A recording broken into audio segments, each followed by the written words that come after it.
Bom dia a todos, pessoal do segundo A, pessoal do segundo B. A gente vai dar início a mais uma aula 15, aula 16, no qual a gente vai falar sobre as aves. Em um processo evolutivo, a gente tem aí a evolução das aves e na sequência a gente tem os mamíferos. Então, você tem lá uma linha evolutiva desde o início que a gente começou a falar sobre os peixes. Na sequência a gente tem uma linha evolutiva falando dos anfíbios, na sequência os répteis e agora as aves. Próxima aula a gente vai falar dos mamíferos em sequência evolutiva. Então vocês peguem a apostila, por favor, abram na página 16 ou na aula 16 para a gente começar a falar a respeito das aves. Tá? Então espero que todos estejam bem, né, nesse início da manhã. Vamos lá. As aves, semelhanças com os mamíferos. É na página 277, apostila 5. Ambas as classes possuem coluna vertebral, então eu estou falando dos tetrápodes. Então é uma subdivisão lá do filo Chordata, que no qual aí possuem coluna vertebral. Então tem sistema respiratório e circulatório bem parecidos. Tá? Em sua ilha evolutiva se originaram dos répteis. Tá? Então, se eu colocar em termos de semelhança, então as aves, a gente tem uma semelhança mais próxima com os répteis. Você tem no qual aí a própria escama, que no qual aí você tem uma linha evolutiva a pena. Então, para falar a verdade, a pena nada mais é do que uma escama evoluída. Tranquilo? Então vamos lá para o próximo slide. Olha lá, e dá para observar bem aí a linha evolutiva, ciclos tomados, que no qual aí representa os tetrápodes. Em sua linha evolutiva eu tenho lá os peixes, anfíbios, répteis. E a partir dos répteis a gente tem aí a divisão entre aves e mamíferos que a gente vai falar agora. Vamos lá, fósseis. Aí você observa bem aí uma linha evolutiva característica dos répteis nos fósseis já encontrados em aves bem antigas. Divisão. Ratitas, ou seja, são aves que praticamente não voam, com a ausência de externo, que é o músculo lá da quilha. A gente vai ver mais para frente. Então a gente tem como representante o avestruz, a ema, kiwi, tem no qual aí a galinha também, tá? Carenatas, aí não são aves que apresentam carena, ou seja, adaptação ao voo. Que a gente tem aí o canário, siriema, codorna, atobá e etc. A gente vai abordar os demais de acordo com as divisões.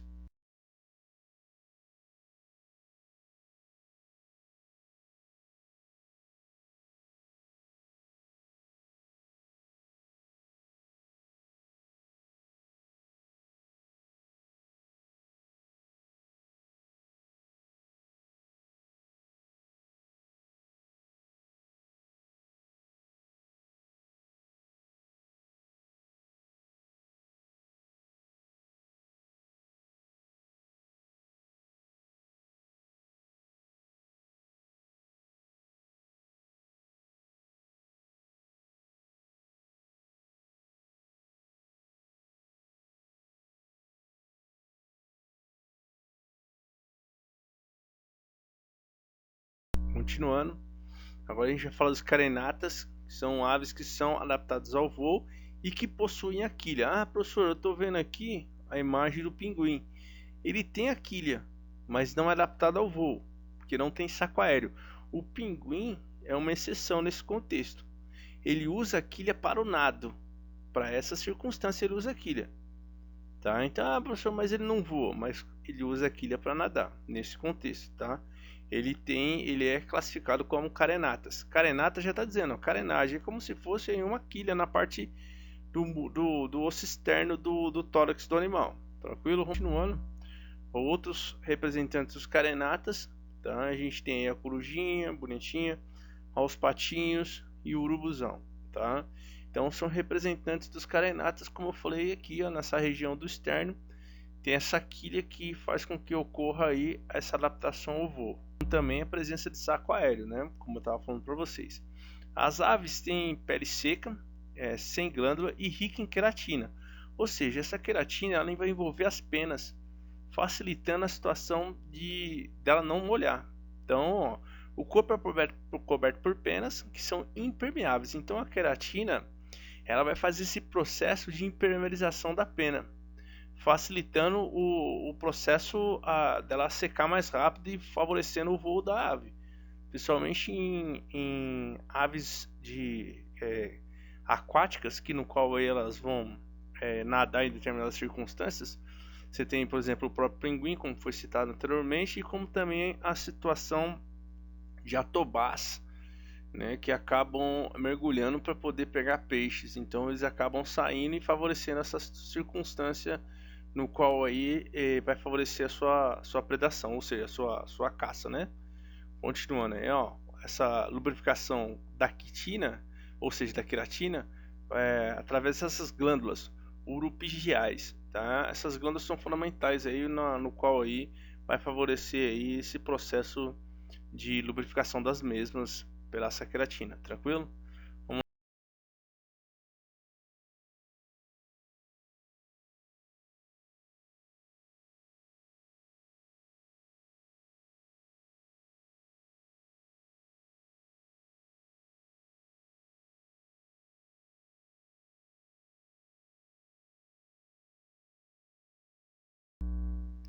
Ó, ossos pneumáticos, uma outra característica das aves. Então, o osso da ave ele é oco, facilitando ao voo da mesma. Pelo fato de que a ave vai ficar mais leve, essa adaptação é fundamental. Então, fala assim, pô, será que o ser humano é capaz de voar? Pô, provável. Então, no contexto anjo, surreal, porque o ser humano não tem osso pneumático. Então, nessa situação não tem como. Então, vamos lá. Sons. Então, no contexto, a gente tem aí a garganta da ave bem adaptada, que ela tem essa siringe. Então, aí é uma ramificação um pouco maior aqui dessa parte da traqueia, facilitando a situação do canto das aves, que no qual eles vão utilizar no cortejo sexual ou até mesmo numa situação de advertência aí, em termos de predação. Tá lá, ó. Penas com revestimento e sustentação, de fato, que eu citei para vocês agora há pouco. Tá? Continuando, penas relacionadas com a homotermia, ou seja, para regular a temperatura da mesma. Então, diferente dos répteis, quando a gente viu que ele é psilotérmico, tem a temperatura do corpo irregular, as aves, como também os mamíferos, já são homotérmicos, então a temperatura do corpo é regular nesse caso, tá? Pelo fato aí da situação aí, a gente observa aí a manter o calor da mesma, tá? Essa é a situação da mesma. E em determinados momentos ocorre aí a muda das penas, ou seja, a perca delas em termos aí de comportamento sexual. Pode ocorrer diferenciação desses tipos de penas. Continuando, o sistema digestivo é completo, só que uma outra coisa bem interessante, ele tem a presença do papo, pelo fato dela não ter dente. Então a ave não vai mastigar, então ela vai comer por inteiro. Então aqui dentro, nessa região, que é o papo, vai ocorrer aí o processo de digestão inicial. Aí que ocorre maior quebra de moléculas de carboidrato, maior quebra de moléculas de proteína, pela ação dos ácidos liberados pelo papo e pela moela. Tranquilo? Vamos lá. E na sequência tem o estômago e tal, o intestino. Uma outra coisa interessante é que o sistema digestivo é ligado com o sistema reprodutor, que a gente vai ver daqui a pouco, que no qual é a presença do cloaca. Então não tem órgão copulador, tá? Então nesse caso aí ele não vai ter órgão sexual, vai ter cloaca, tá? Então a reprodução é via cloaca e cloaca.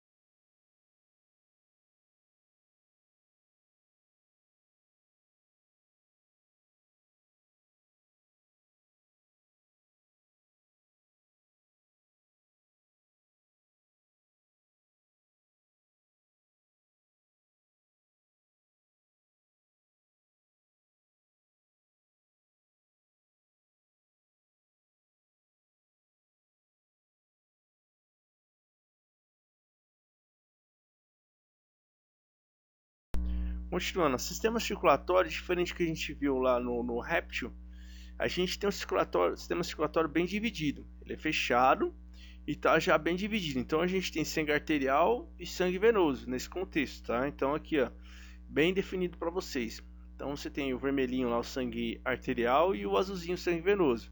Então tá bem definido para vocês aí o sistema circulatório da mesma, diferente do que a gente viu lá na situação do réptil, como também a gente falou a respeito do anfíbio, tá? No processo evolutivo. Então, ó, as aves precisam se alimentar constantemente, pois o voo gasta muita energia. Para cada função, o bico tem um papel fundamental em termos de alimentação.